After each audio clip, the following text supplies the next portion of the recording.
So white versus red. Yes, we're doing both tonight. It's okay. So white wines range from very pale yellow in color for young wines to deeper shades of gold for richer, more complex wines. Your red wines, of course, are bright berry red. They're not white. As the wine increases in intensity, the color can range from ruby to dark purple. With age, red wines will develop a brownish tint. So your white grape varieties, your classic Chardonnay.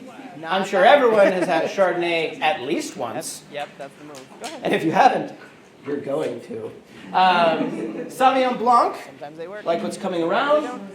Traditionally, New Zealand is where most Sauvignon Blancs come from.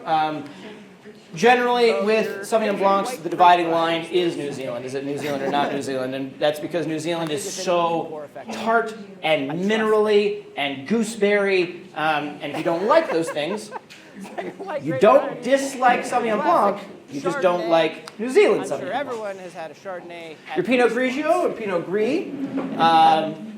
It is mostly Italian. It's light. It's your lovely summer day wine. And your Rieslings. Very sweet, tasty, fun dessert wines. Generally, with Your dividing line on that would be, is it German or not German? If it is German, they are not allowed to add sugar to it unless they specifically classify it as a QBA. Everything else is based on when they harvest the grapes, of how full of sugar those grapes are at the time.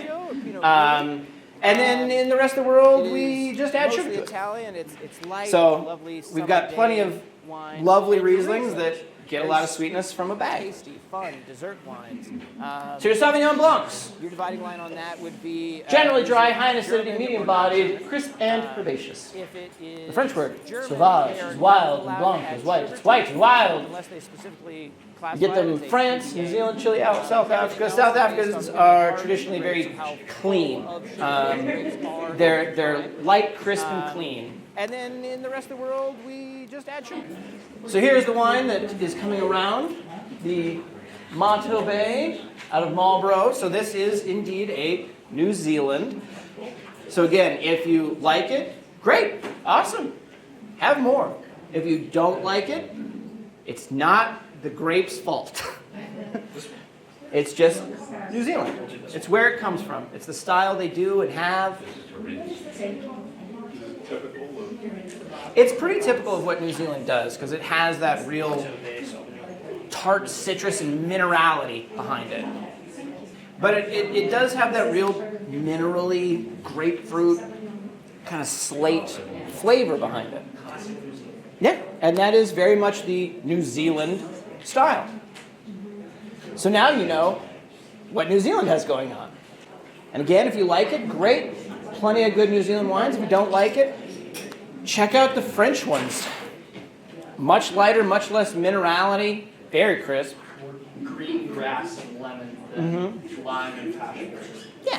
So we're serving white wines. Proper serving temperatures range from 48 to 58 degrees. Kitchen refrigerators are typically 40 or below. So you don't want to pull it immediately from the fridge to serving. Give it just a little bit of time before you actually serve it. Yeah, don't put ice cubes in your wine. I know that's controversial to say, but please don't put ice cubes in your wine. If your wine needs water dilution, you need to get a different wine. Cold, fine, great, I totally get it, but you're diluting it. Don't do it. I've seen people put whiskey stones in their wine, which I understood, but it also felt so wrong. But it's not as bad.